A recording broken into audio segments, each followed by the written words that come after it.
ওরে ভাই, পুঁচে মাছটা সাইজটা শুধু দেখ।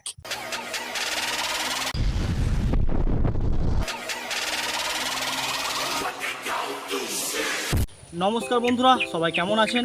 আশা করছি ভালো আছেন। তো আজকেও আবার চলে এলাম শিকারি পোশাক চ্যানেলের নতুন আর একটা মাছ ধরা ভিডিও নিয়ে। আজকে একটু শোল মাছ ধরতে বেরোবো। এই না, বলা ভুল হচ্ছে, শুধু শোল মাছ নয়, শোল মাছ আর কুঁচে মাছ দুটো মাছ আজকে একসাথে ধরবো। প্রথমে এই শোল মাছ ধরার জন্য এই জাওলা নিয়ে এসেছি। প্রথমে শোল মাছ ধরার জাওলাটা দিয়ে দেবো, তারপরে কুঁচে মাছ ধরতে বেরোবো।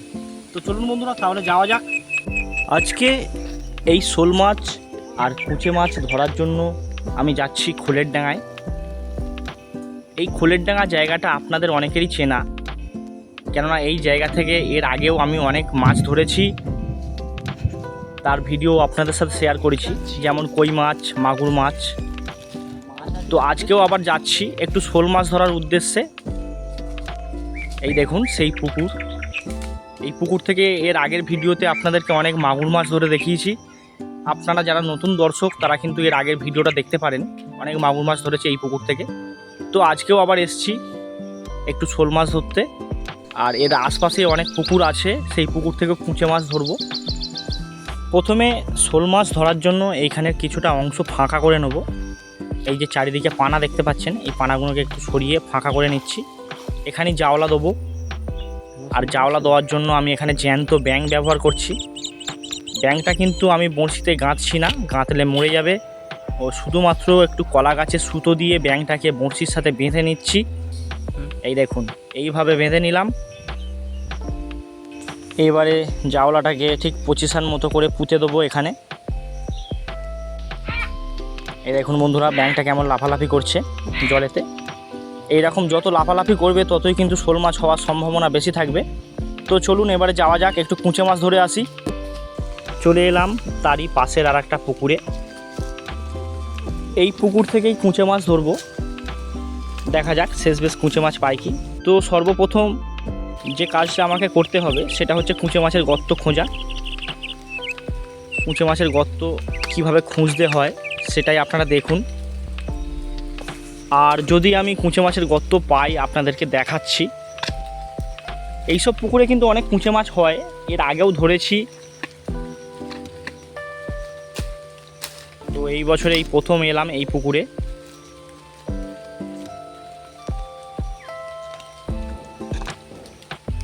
এই যে বন্ধুরা, একটা গর্ত পেয়ে গেছি কুঁচে মাছের। এই দেখুন, যেটা কুঁচে মাছের গর্ত হবে তার থেকে কিন্তু এইভাবে জল উঠবে। দেখছেন আমার লাঠিটা তোলার সাথে সাথে কেমন জল উঠে আসছে। আর একটা জিনিস, এই দেখুন বন্ধুরা, কুঁচে মাছের বাচ্চা উঠে এসছে। পুরে বাস, আশ্চর্য জিনিস, এইরকম কিন্তু খুব একটা দেখা যায় না। এই দেখুন ছোট্ট কুঁচে মাছের বাচ্চা, মানে এটা কিন্তু শিওর কুঁচে মাছের গর্ত। তো এইবারে গর্তটাকে পরিষ্কার করে নেব ভালো করে।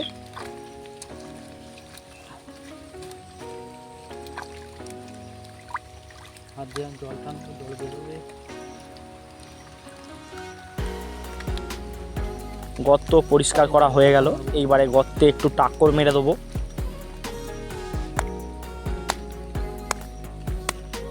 এইভাবে টাক্কর মারলে কি হয়, মাছ তাড়াতাড়ি আসে ও টোপ খায়। আর আমি কিন্তু এখানে এই কুঁচে মাছ ধরার জন্য ব্যাঙ ব্যবহার করছি।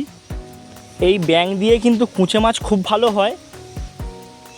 এই কুঁচে মাছও কিন্তু এই ব্যাঙ খুব পছন্দ করে, আর আমরা এই কুঁচে মাছ ব্যাঙ দিয়েই ধরি। তো দেখা যাক আজকে শেষ বেশ কুঁচে মাছ খায় কি। এই গর্তে চলে এলাম কুঁচে মাছের। বন্ধুরা, কুঁচে মাছটা কিন্তু একদম মুখের ধারেই আছে। এই দেখুন বন্ধুরা, টোপ ধরেছে ফেলার সাথে সাথেই, ফেলতে দেয়নি, ফেলার সাথে সাথেই টোপটাকে ধরেছে, পুরো মুখের ধারে এসে বসেছিল। এই দেখুন কেমন কট টেনে টেনে নিয়ে যাচ্ছে দেখুন। এইবারে আমার কাজ হচ্ছে মাছটাকে একটু ধৈর্য ধরে খাওয়ানো। এই মুহূর্তে একদম তাড়াহুড়ো করলে হবে না, ধীরে ধীরে মাছটাকে খাওয়াতে হবে।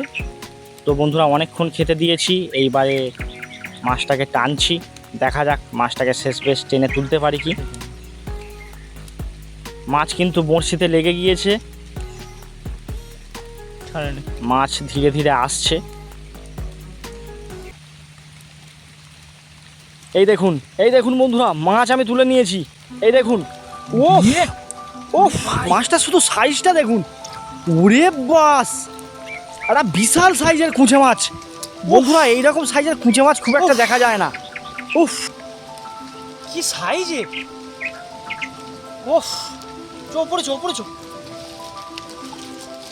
উফ বন্ধুরা, শুধু মাছটার সাইজটা দেখুন, বাগাতক সাইজের একটা কুঁচে মাছ। আর মাছটাকে তুলতে গিয়ে পুরো আমার ঘাম বেরিয়ে গেছে। কি বলবো, মাছটা তলা থেকে এতটা টানছে, টেনে তোলা যাচ্ছে না মাছটাকে। উফ, প্রথমেই একটা বিশাল সাইজের কুঁচে মাছ ধরে নিলাম। তো চলুন আবার অন্য পুকুরে যাই। আরও অন্য পুকুরে চলে এলাম। এই পুকুরেও অনেকগুলো কুঁচে মাছের গর্ত পেয়েছি। তো আর একটা গর্তের নাচাতে বসে গিয়েছি, দেখা যাক এই মাছটা খায় কি।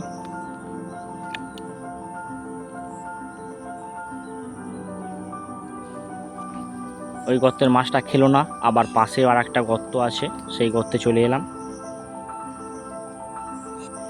দেখা যাক এই মাছটা খায় কি। বন্ধুরা এই মাছটা খেয়েছে। এই দেখুন কিভাবে কর নিয়ে যাচ্ছে, দেখুন, বুঝতে পারছেন, হু করে কর নিয়ে যাচ্ছে।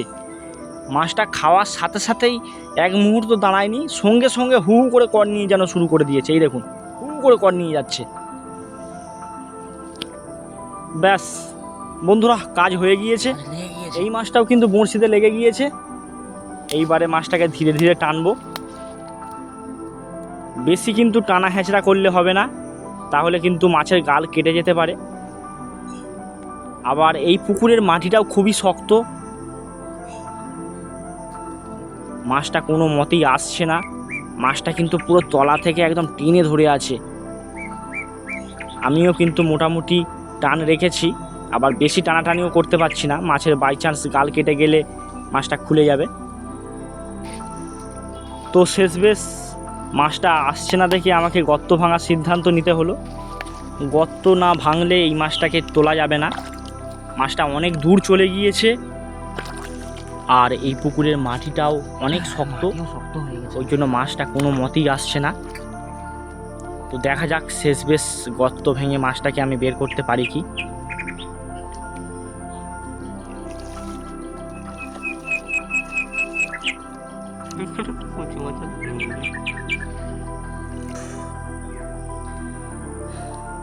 পুরো গর্ত ভাঙতে ভাঙতে হাঁপিয়ে পড়ছি, এখনো মাছ কোথায় আছে মাছের দেখা পাইনি। আপনারা শুধু দেখুন কতটা খুলে খুলে এসেছি, কতটা ভেঙে ভেঙে।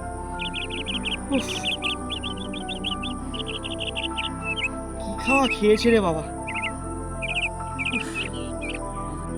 একটু রেস্ট নিয়ে নিলাম, তারপরে আবারও ফের গর্ত ভাঙা শুরু করেছি। বন্ধুরা মাছ কিন্তু আমার হাতে ঠেকেছে, মাছটা প্রায় কাছাকাছি চলে এসছে। এই দেখুন, ওরে ভাই, এই মাছটারও শুধু সাইজটা দেখুন, খুব খারাপ না। ওরে বাস, ওফ, আজকে পুরো দিনটা জিঙ্গালালা। আর বন্ধুরা এই ভিডিওটা এখানেই শেষ করে দিলাম। যদি ভালো লাগে চ্যানেলটা সাবস্ক্রাইব করে রাখতে পারো। তো গুড বাই বন্ধুরা।